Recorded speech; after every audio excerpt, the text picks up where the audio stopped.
దినేష్ని తీసుకొచ్చి నిజాలు బయట పెట్టించి రోహిణిని అరెస్ట్ చేయించిన బాలు మీనా. అసలు ఇదంతా ఎలా జరిగిందనేది వీడియోని స్కిప్ చేయకుండా చివరి వరకు చూడండి. గుండె నిండా గుడిగంటలు అప్కమింగ్ ఎపిసోడ్స్లో ఏం జరగబోతుందో ముందుగా తెలుసుకోవాలి అనుకుంటే వీడియోని లైక్ చేసి ఛానల్ని సబ్స్క్రైబ్ చేసుకుని పక్కనే ఉన్న బెల్ సింబల్లో ఆల్ పై క్లిక్ చేయండి. బాలు మీనా జోడీ కనుక మీకు నచ్చినట్లయితే కామెంట్లో ఎస్ అని టైప్ చేయండి. మొత్తం మీద చూసుకున్నట్లయితే గనక ఇంకా మీనానైతే దినేష్ గుణ కలిసి బంధించేస్తారు. బాలు మీనా కోసం తిరగని చోటుండదు. చాలా చోట్లకు తిరుగుతాడు, చాలా మందిని అడుగుతాడు. ఎన్ని రకాలుగా ఎలా అడిగినా కానీ మీనా జాడ మాత్రం బాలుకి కనిపించదు. కనిపించకపోవడంతో బాలు చాలా బాధపడతాడు. ఒక చోట తిరిగి ఒక చోట కూర్చుని ఇంకా కళ్ళంట నీళ్లు పెట్టుకుంటాడు. ఎందుకురా బాలు అంతలా బాధపడుతున్నావు? మీనాకేం కాదు, మీనా క్షేమంగా తిరిగి వచ్చేస్తుంది, నువ్వు మీనా గురించి కంగారు పడనవసరం లేదు అంటూ ఇంకా ఎంతగానో బాధపడుతూ బాలు ఉండడంతో రాజేష్ కాస్త ఓదారుస్తాడు. అది కాదురా రాజేష్, మీనా అంటే నాకు చాలా ఇష్టం. తను నా జీవితంలోకి వచ్చిన తర్వాతే నాకు నా జీవితానికి ఒక అర్థం పరమార్థం ఏర్పడింది. నా జీవితం గురించి నీకు తెలుసు కదా. చిన్నప్పటి నుంచి మా అమ్మ నన్ను ఎప్పుడూ కొడుకులా దగ్గరికి తీసుకోలేదు. మీనాయే భార్య ప్రేమ, అమ్మ లాలన నా మీద ఎంతో మమకారం చూపించింది. అలాంటి మీనా వచ్చాకనే కదా నాలో పూర్తిగా మార్పు వచ్చింది. అలాంటి మీనా కనిపించకపోయేసరికి నేను తట్టుకోలేకపోతున్నానురా అంటూ ఇంకా చాలా బాధపడతాడు బాలు. అయితే బాధపడకరా, మీనా ఎక్కడున్నా ఆ భగవంతుడు నిన్ను మీనాన్ని ఖచ్చితంగా కల్పిస్తాడు అని చెప్పి రాజేష్ అనగానే పక్కనే ఉన్న గుడికి గంట కొడతారు కదా, గంట సౌండ్ వినిపిస్తుంది. ఇక్కడ మీనా కూడా అదే గుడి దగ్గరలో ఉంటుంది. గుడి దగ్గరలో ఉండేసరికి ఇంకా గంట సౌండ్ వినిపించి, స్వామి నా మొరం నా భర్త వరకు చేరేటట్టు చూడు స్వామి, నేను ఎక్కడున్నానో నా భర్తకు తెలిసేటట్టు చూడు స్వామి, ఆ సీతారాములు కలిపిన నువ్వే మమ్మల్ని కూడా కలపాలి స్వామి అంటూ ఆంజనేయ స్వామిని మనసులో తలుచుకుంటుంది. ఎందుకంటే మనకు ధైర్యం లేనప్పుడు మనం ధైర్యం కోసం ఆంజనేయ స్వామిని కదా తలుచుకుంటాము. సో మీనా తలుచుకోవడంతో గంట సౌండ్ వినబడడంతో మీనా అయితే నా మొర నా భర్త దగ్గరికి చేరవేస్తావా స్వామి అని చెప్పి మీనా కాస్త అంటుంది. ఇక్కడ బాలు కూడా అదే గంట సౌండ్ వినబడేసరికి పదరా ఒకసారి గుడిలోకి వెళ్ళి దైవ దర్శనం చేసుకోవచ్చు. మానవ ప్రయత్నంగా మనం ఇంతసేపు తిరిగాము, మీనా ఎక్కడా కనిపించలేదు. ఇప్పుడు దైవశక్తి మనకు తోడుగా కావాలి. దైవశక్తి ఉంటే మనం ఏదైనా సాధించగలము. ముందు పద వెళ్దాము అని ఇంకా మీనా బాలు ఇద్దరు కూడా రాజేష్ బాలు ఇద్దరు కూడా గుడి దగ్గరికి వెళ్తారు. గుడి దగ్గరికి వెళ్ళేసరికి ఏంటి బాబు అంతా దిగాలుగా ఉన్నావు, ఏం జరిగింది బాబు అనగానే నా భార్య కనిపించట్లేదు స్వామి, నా భార్యని ఎవరో ప్రమాదంలో ఉందని నా మనసు కనిపిస్తుంది. నా భార్యకు ఏ ప్రమాదం జరగకుండా ఆ భగవంతుడు క్షేమంగా నన్ను నా భార్యని కలుపుతాడు అన్న ఉద్దేశంతో స్వామి వారికి నా మొర వినిపిద్దామని వచ్చాను స్వామి అని చెప్పి పంతులు గారికి చెప్తాడు. చూడు బాబు, ఆ సీతారాములు కలిపిన ఆంజనేయ స్వామి కొలువై ఉన్న స్థానం ఇది. ఇక్కడే ఈయన ఎప్పటి నుంచో కొలువై ఉన్నారు. ఇక్కడ ఆయనకి ఏం చెప్పుకున్నా కానీ ఆయన రూపంలోనే నీకు సహాయం దొరుకుతుందని చాలామంది చెప్పగా విన్నాను. ఆ భగవంతుడు గనక నీకు సహాయం చేయాలి అనుకుంటే ఆ ఆంజనేయ స్వామి రూపంలోనే నీకు దర్శనమిచ్చి నీకు తోడుగా ఉంటారు. నీ భార్య ఎక్కడున్నా నీకు తెలియచేసే ప్రయత్నం చేస్తారు అని చెప్పనేసరికి మొక్కుకోరా, నువ్వు మనస్ఫూర్తిగా మొక్కుకో, ఖచ్చితంగా మీనా ఎక్కడుందో నీకు ఖచ్చితంగా తెలుస్తుందిరా అని చెప్పనగానే ఇంకా చేతులు జోడించి బాలు ఏడుస్తూ, మీనా నా జీవితంలోకి వచ్చాక నా జీవితం చాలా బాగుంది స్వామి, అలాంటి మీనాని నా జీవితంలోంచి దూరం చెయ్యొద్దు. మీనా లేకపోతే నేను ఉండలేను స్వామి. నా బాధను నా మొరని అర్థం చేసుకోండి. నా బాధ అర్థం చేసుకున్న స్వామి అయితే నాకు మార్గం చూపించండి. మీ రూపంలో వచ్చి నాకు మార్గం తెలుస్తుంది అని చెప్తారంట కదా, ఇక్కడ భక్తుల నమ్మకం అంట కదా, దయచేసి అర్థం చేసుకోండి స్వామి అని చెప్పి ఇంకా బాలు అయితే ఆ భగవంతుడిని స్మరించుకునేసరికి ఇంకా పంతులు గారు కాస్త వచ్చి, బాబు ఈ ప్రసాదం తీసుకో, నీకంతా మంచి జరుగుతుందని బాలును రాజేషు ఇద్దరు కూడా బయటకు వచ్చి కూర్చునేసరికి కొబ్బరికాయ కొడుతూ ఉండగా అక్కడికి ఒక చిన్న కోతొచ్చి కొబ్బరికాయ చిప్పను లాగేసుకునేసరికి ఆ కొబ్బరి చిప్పను లాక్కుని పరుగులు పెడుతూ ఉంటుంది. అదేంట్రా అలా పట్టుకుని వెళ్ళిపోయాడు, పదరా ముందు ఆ కోతిని వెంబడిద్దాము అని చెప్పి బాలు రాజేష్ ఇద్దరు కూడా పరుగున వెళ్తారు. అప్పటికే ఇంకా గుణ తన డెన్కి వెళ్ళిపోయాడు కదా, దినేష్ మాత్రమే అక్కడ ఉంటాడు. ఏంటి, నీ మొగుడు వచ్చి నిన్ను కాపాడతాడు అనుకుంటున్నావా? నీ మొగుడు ఇక్కడికి రాడు, నిన్ను కాపాడనూ లేడు. ఎందుకంటే నువ్వు ఎక్కడున్నావో నాకు మాత్రమే తెలుసు అనగానే, నేను సప్త సముద్రాల అవతల ఉన్నా నా భర్త నన్ను కాపాడతాడు అనే నమ్మకం నాకుంది. నేనంటే నా భర్తకు ప్రాణం. నేను ఎక్కడున్నా నా భర్త నన్ను వెతుక్కుంటూ వచ్చి నన్ను కాపాడి తీసుకువెళ్తాడు, నీకు బుద్ధి చెప్తాడు అంటూ ఇంకా మీనా మాట్లాడేసరికి అది చూద్దాంలే అని ఇంకా వీళ్ళిద్దరూ డిస్కషన్ పడుతూ ఉంటారు. ఇంకా పక్కనే కదా గుడి దగ్గరలోనే వీళ్ళ డెన్ ఉండేసరికి కోతి అంటే నార్మల్గా అయితే కోతి చెట్ల మీద వెళ్తుంది, కానీ వీళ్ళకి మార్గం చూపించాలి కాబట్టి రోడ్లంట పరుగులు పెట్టుకుంటుంది. అదేంట్రా, నార్మల్గా కోతి చెట్ల మీద కదా వెళ్తుంది, రోడ్డు అంటూ వెళ్తుంది. నిజంగా పంతులు గారు చెప్పింది నిజమనేమోరా, నీకు మార్గం చూపించడం కోసమే కోతి రోడ్ల మీద పరుగులు పెడుతుంది. పద త్వరగా పరుగులు పెడదామని ఇద్దరు కూడా పరుగులు పెడతారు. ఇంకా కోతి వెనకాలే పరుగులు పెట్టేసరికి ఆ వీధి అవుతుంది. పక్క వీధి వరకు పరుగులు పెట్టి ఇంకా ఆ కొబ్బరి చిప్పను ఏ ఇంట్లో అయితే మీనాని బంధించారో ఆ ఇంట్లోకి చిప్పని విసిరేస్తుంది. వీళ్ళు చూస్తుండగానే విసిరేసి అది వెళ్ళిపోతుంది. ఏంట్రా అర్థం ఏంటి అంటే, నీ భార్య ఎక్కడే ఉందనా అర్థము అని చెప్పాను. కానీ అంతే కదా, కొబ్బరి చిప్పని ఇక్కడ విసిరేసిందంటే మనం కొబ్బరి చిప్ప కోసం వెళ్ళాలి. మీనా ఇక్కడే ఉంది, పదరా వెళ్దాము అని చెప్పి వెళ్ళేసరికి బయట ఎవ్వరు కూడా ఉండరు, లోపల వాడు మాత్రమే ఉంటాడు. బయట అంతా కూడా చూసుకుంటూ గోడ దూకి లోపలికి వెళ్తారు. లోపల ఎంతమంది ఉన్నారో ఏంటో, అసలు మీనా ఇక్కడ ఉందో లేదో అనుమానంతో వెళ్ళకూడదు, నమ్మకంతో వెళ్ళాలి అనగానే నాకైతే పూర్తి నమ్మకం ఉందిరా. ఇంకిద్దరు అనుకుని చాలా సైలెంట్గానే లోపలికి వెళ్తారు. ఇంకా అలా లోపలికి వెళ్ళేసరికి లోపల ఎవరు కనిపించరు. ఇద్దరూ సైలెంట్గా అడుగు వేసుకుంటూ వెళ్ళేసరికి నీ మొగుడు వస్తాడని నువ్వు ఆశలు పెట్టుకుంటావేమో, నీ మొగుడు రాడు. వారం రోజులు నువ్వు ఇక్కడే, నీ మొగుడు అలా బయటే ఉండవలసిన పరిస్థితి. బయట నీ కోసం పిచ్చి కుక్కలా రోడ్లంటుకుని వెతుకుతూ ఉంటాడు. నీ మొగుడిని నువ్వు చూడలేవు అంటూ ఇంకా మాట్లాడేసరికి వెనక నుంచి దాని మొగుడిని వచ్చాన్రా అంటూ బాలు మాట వినిపించడంతో ఒక్కసారిగా షాక్ అయిపోతాడు దినేష్. అయితే అప్పటికి మంకీ క్యాప్ పెట్టుకుని ఉంటాడు. వచ్చేసరికి పారిపోదామని ప్రయత్నించడంతో ఇంకా ఎదురుగా రాజేష్ వస్తాడు. రాజేష్ వచ్చేసరికి రాజేష్ను కూడా తోసి పారిపోదామనుకున్న టైంలో గేటు దగ్గర ఇందాక ఏ కోత అయితే కొబ్బరి చిప్పను లోపలికి విసిరేసిందో ఆ కోతి గేటు మీద కూర్చుని ఉంటుంది.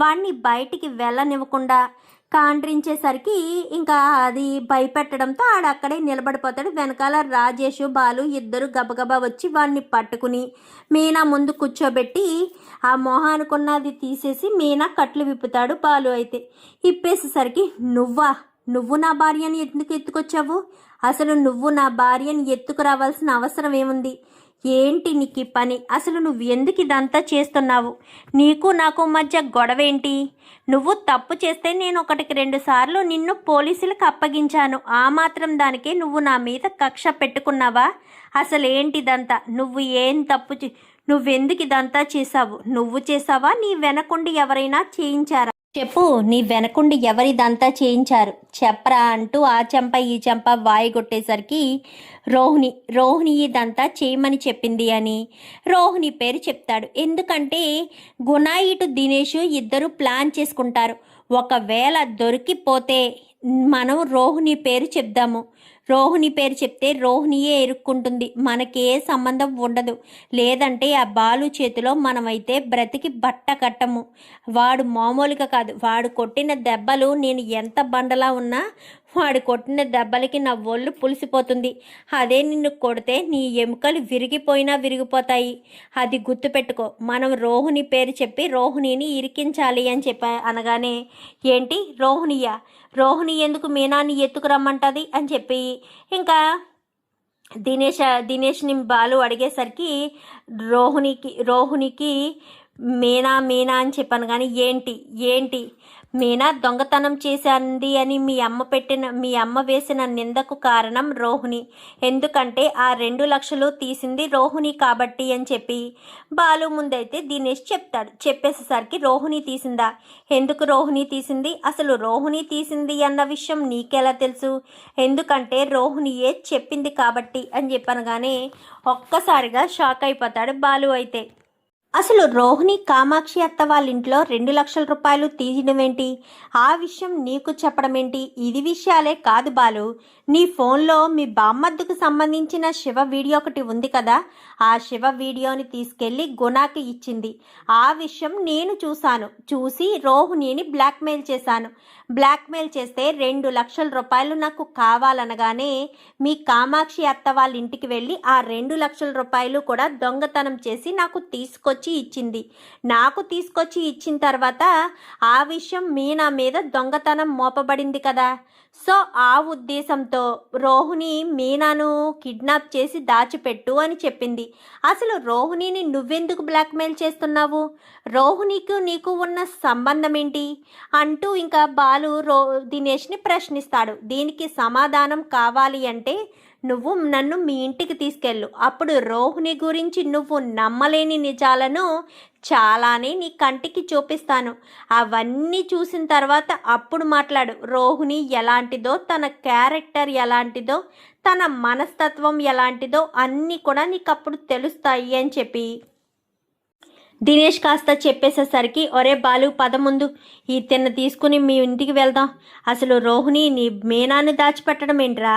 బుద్ధి జ్ఞానం ఉండే ఇదంతా చేసిందా? మీనా ఏం తప్పు చేసిందని మీనాన్ని దాచిపెట్టాలి? మీనా చేసిన తప్పేంటి, పాపమేంటి? అయినా ఈ రోహిణి రోజు రోజుకి ఇలా ఉంటే అస్సలు కుదరదు.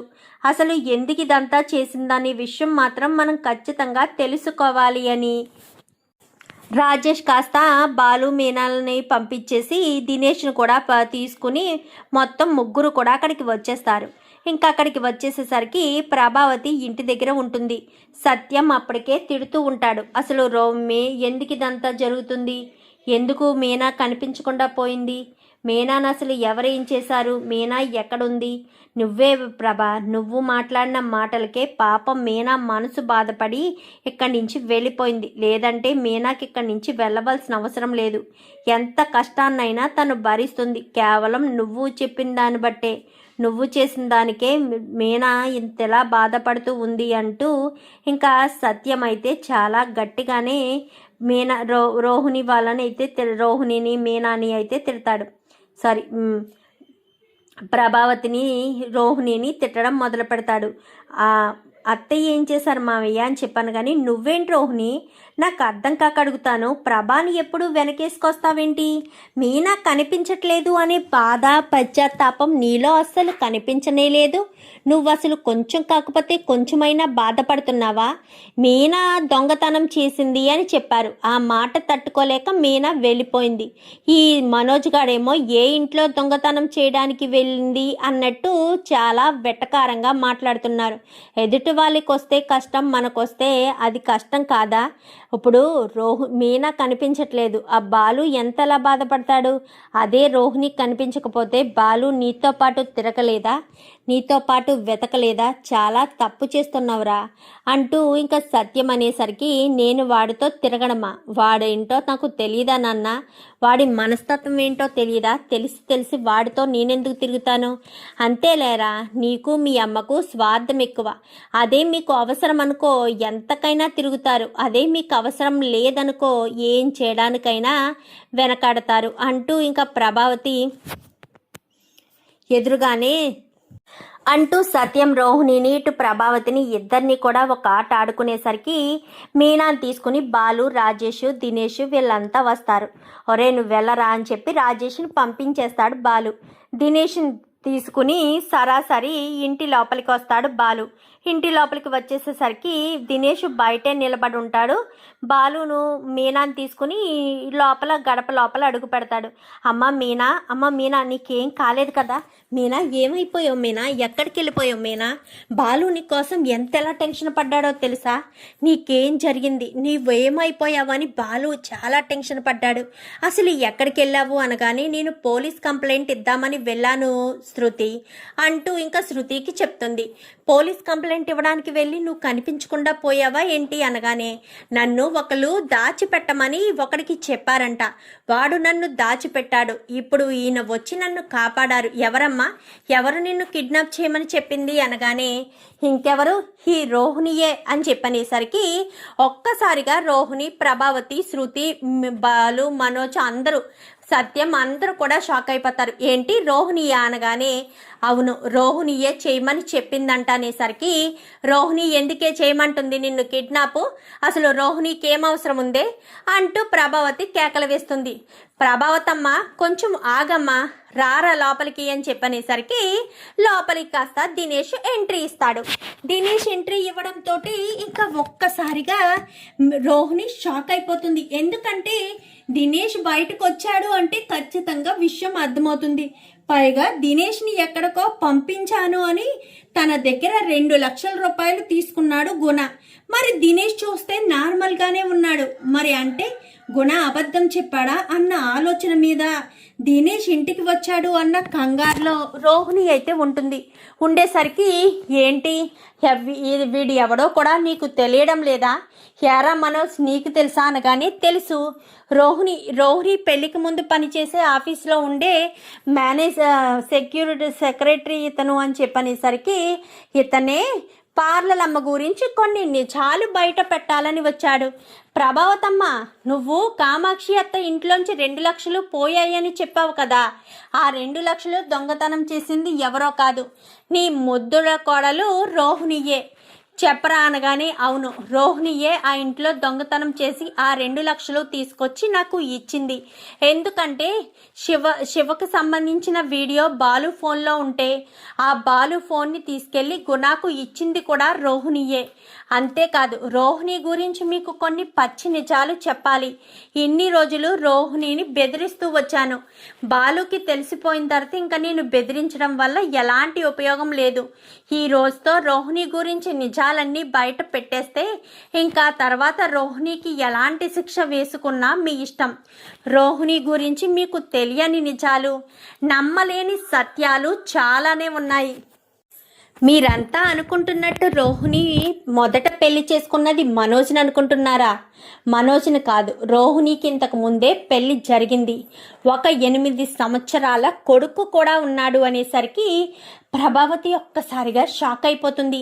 సత్యం, మనోజ్ అందరూ కూడా రే ఏం వాగుతున్నావరా అంటూ ఇంకా ప్రభావతి అనేసరికి నేను అబద్ధం చెప్పడం లేదండి, 100% నిజమే చెప్తున్నాను. రోహిణికి ఆల్రెడీ పెళ్లి జరిగింది. 8 సంవత్సరాల కొడుకు కూడా ఉన్నాడు. తన భర్త చనిపోయాడు. వాళ్ళకి ఒక అమ్మ, ఆ కొడుకు మాత్రమే ఉన్నారు రోహిణికి. మీకు అబద్ధం చెప్పినట్టు రోహిణి వాళ్ళ నాన్న మలేషియాలో ఉన్నాడు అని చెప్పింది కదా, అదంతా అబద్ధమే. అసలు రోహిణికి తండ్రే లేడు. అసలు రోహిణి పెళ్లి చేసుకోవడానికి కారణమే తన తండ్రి చిన్నతనంలో, అంటే రోహిణి చిన్నతనంలో చేసిన అప్పులు తీర్చలేక తను చనిపోయాడు. చనిపోయినందుకు గాను వాళ్ళమ్మ ఆ ఊర్లో ఉన్న పెద్ద మనిషికి ఇచ్చి అప్పులు మొత్తం తీర్చేటట్టుగా ఒప్పందం మీద రోహిణినిచ్చి పెళ్లి చేశారు. రోహిణి అప్పటికి 18 సంవత్సరాలు మాత్రమే ఉండడం, చిన్నపిల్ల మనస్తత్వం. ఇంకా 1 సంవత్సరం అయ్యేసరికి కడుపును పడ్డాడు తన కొడుకు. ఈలోపు పెళ్లి చేసుకున్న వ్యక్తి డాక్టర్ తిరగబడి చనిపోయాడు. ఇంకా అప్పటి నుంచి రోహిణి ఆ బిడ్డతో ఉంటుంది. తన జీవితం ఇలా మోడిబారిన కర్రలా తయారైపోవడానికి కారణం వాళ్ళమ్మ అని తెలిసి వాళ్ళమ్మను మాత్రం నేను ఎట్టి పరిస్థితుల్లో క్షమించకూడదు అంటూ ఇంకా వాళ్ళమ్మతో ప్రతి క్షణం గొడవ పడుతూనే ఉంటుంది. ఎక్కడ వాళ్ళమ్మతో మాట్లాడడానికి కూడా అవకాశం లేదు కాబట్టి ఎక్కడా కూడా మాట్లాడదు. కొడుకును కూడా సరిగ్గా పట్టించుకోదు, వాళ్ళమ్మ మాత్రమే పట్టించుకుంటుంది. ఇంతకీ ఆ కొడుకెవరో ఆ తల్లెవరో నీకు చెప్పనా? మీరు అస్తమాను తీసుకొస్తారే సుగుణమ్మ గారు, ఆవిడే వాళ్ళ తల్లి.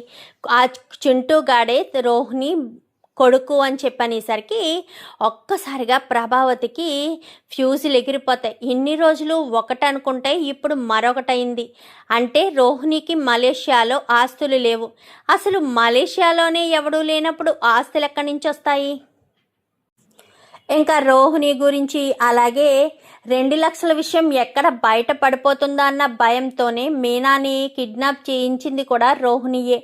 ఆ గుణగాడి సహాయంతోనే ఇదంతా జరిగింది అంటూ ఇంకా మొత్తం విషయం అంతా కూడా కక్కేసేసరికి ఒక్కసారిగా రోహిణికి ఏం చేయాలో అర్థం కాదు. ఇంకేముంది, నిజాలన్నీ బయటికి వచ్చేసాయి, దాచిపెట్టిన నిజాలు. ఇప్పుడు మలేషియా లేదు అంటే మలేషియాలో కోట్ల బిజినెస్ కూడా లేదు. ఇంకా రోహిణికి ఏం చేయాలో అర్థం కాక అది కాదత్తయ్య అంటూ నచ్చ చెప్పే ప్రయత్నం చేసిన ప్రభావతి వినే రకమా? చెంప పగలగొట్టి నువ్వేంటే నాకు చెప్పేది? అసలు నువ్వు ఇలాంటి దానివన్న విషయం తెలిస్తే నిన్ను నా ఇంటి దరిదాపులకు కూడా రానిచ్చేదాన్ని కాదు. నువ్వు ఇంత దారుణంగా ఈ రకంగా ఇలా ప్రవర్తిస్తావని కలలో కూడా అనుకోలేదు. పాపం మీనా నిన్నటి నుంచి అలా వణికిపోతూ ఇంకక్కడే చాలా బాధలు పడి ఉంటుంది కదా. వెళ్ళి మీనాకు క్షమాపణ చెప్పి హారతిచ్చి లోపలికి తీసుకురా. తర్వాత విషయం ఏమన్నా ఉంటే తర్వాత చూద్దాము అని చెప్పి సత్యం చెప్పేసేసరికి సరే అని వెళ్ళి హారతి తీసుకొచ్చి హారతి ఇచ్చి లోపలికి వచ్చిన తర్వాత, ఎందుకంటే కిడ్నాప్ అయింది కదా, దిష్టి తగులుంటుందన్న ఉద్దేశంతో వెళ్ళి మీనాకు ఒక జ్యూస్ చెయ్యి అనేసరికి నేనా అనగానే మరి నువ్వు చేయకపోతే ఎవరు చేస్తారు? హే ప్రభావతమ్మ అనగానే చేస్తున్నాను అంటూ ఇంకా ప్రభావతి అనేసరికి నువ్వు కాదు ప్రభా, రోహిణిని వెళ్ళి చేసి తీసుకురమ్మని చెప్పు అని సత్యం చెప్తాడు. సరే అని రోహిణి కాస్త వెళ్తుంది. వెళ్ళేసరికి ఇక నువ్వు వెళ్ళు అనగానే దినేష్ అక్కడి నుంచి వెళ్ళిపోతాడు. అది నాన్న జరుగుతున్న విషయాలు ఇంట్లోని ఇన్ని జరుగుతున్నా, ఇన్ని మోసాలు చేస్తున్నా, ఇంట్లో వాళ్ళ మీదే ఇంట్లో వాళ్ళు కక్ష కట్టి ఈ రకంగా చేస్తున్నా కానీ మనం ఏమీ చేయలేకపోతున్నామా, మనం ఏమీ చెయ్యలేమా అంటూ ఇంకా బాలు అనేసరికి ఏం చేయాలో అర్థం కావట్లేదురా. ఈ రకంగా ఈ విధంగా చేస్తుంటే ఎవరు మాత్రం ఏం చేయగలుగుతామో, ఎవ్వరూ ఏమీ చేయలేకపోతున్నాము. ఏంటో ఇంత దారుణంగా తయారవుతున్నారు. ఇంటి తోటికోడలే కదా, ఇంటి కోడలే కదా తనును. కొంచెం కూడా బుద్ధి లేకుండా దొంగతనం చేయడం ఏంటి, ఆ నేరం మీనా మీదకి నెట్టేయడం ఏంటి? చాలా బాగుంది ప్రభా, ఏరుకోరి మంచి కోడల్నే ఇంటికి తీసుకొచ్చావు. తల్లి కొడుకు ఉన్నారు, మలేషియాలో ఆస్తులు అంతస్తులు అంటూ చెప్పుకొచ్చింది. ఇన్ని అబద్ధాలు చెప్పింది. మొదట పెళ్ళైన విషయం దాచిపెట్టింది, కొడుకున్నాడన్న విషయము దాచిపెట్టింది. ఇన్ని నిజాలు, ఇన్ని అబద్ధాలు, ఇన్ని మోసాలు. అమ్మో ఇన్ని అబద్ధాలు చెప్పుకుంటూ వస్తారా? ఇన్ని మోసాలు చేస్తారా? వేరే వాళ్ళ ఇంటికి వెళ్ళి డబ్బులు దొంగతనం చేసే అంత చొరవ ఉంది. ఆ నింద తోటి కోడల మీద మోపింది. అదెక్కడ బయటపడుతుందో అని తోటి కోడల్ని కిడ్నాప్ చేయించింది. వావ్, సూపర్ ప్రభా, ఏరికోరి మంచి కోడల్ని పట్టుకుని తీసుకొచ్చావు. నీ పెద్ద కొడుకు కదా, చిన్నప్పటి నుంచి వాడికి ఏ లోటు రాకూడదని ఎంతో ప్లాన్ చేశావు. ఈ రకంగా పెద్ద కొడుక్కి బాగా చేసుకొచ్చావు అంటూ ఇంకా సత్యం ప్రభావతిని అనేసరికి ప్రభావతి ఏం మాట్లాడాలో అర్థం కాక తలదించుకుంటుంది. ఏంటి ప్రభా, ఏం మాట్లాడవేంటి? ఏమన్నా అంటే చాలు నా పెద్ద కొడుకు, నా పెద్ద కోడలు అంటూ విరుచుకు పడుతుంటావు కదా. ఇప్పుడు మరి నోట్లోంచి మాట రావడం లేదేంటి? ఇంకెక్కడ వస్తుంది నాన్న? రెడ్ హ్యాండెడ్గా కోడలు దొరికిపోయింది. చేసిన తప్పేంటో అమ్మకు అర్థమైపోయింది. ఇంకేం మాట వస్తుంది? ఇంకేం మాట రాదు అని చెప్పి బాలు అయితే అంటాడు. చూద్దాం మరి రాబోయే ఎపిసోడ్స్లో ఇలాగే జరగాలని. రోహిణి గురించి నిజాలు బయటపడితే ప్రభావతి రియాక్షన్ ఏంటో మరి. వీడియో నచ్చితే లైక్ చేసి ఛానల్ని సబ్స్క్రైబ్ చేసుకుని పక్కనే ఉన్న బెల్ సింబల్లో ఆల్ పై క్లిక్ చేయండి. ఇలా చేయడం వల్ల మేము పెట్టే ప్రతి వీడియో నోటిఫికేషన్ రూపంలో ముందుగా చూడగలుగుతారు. Thank you for watching.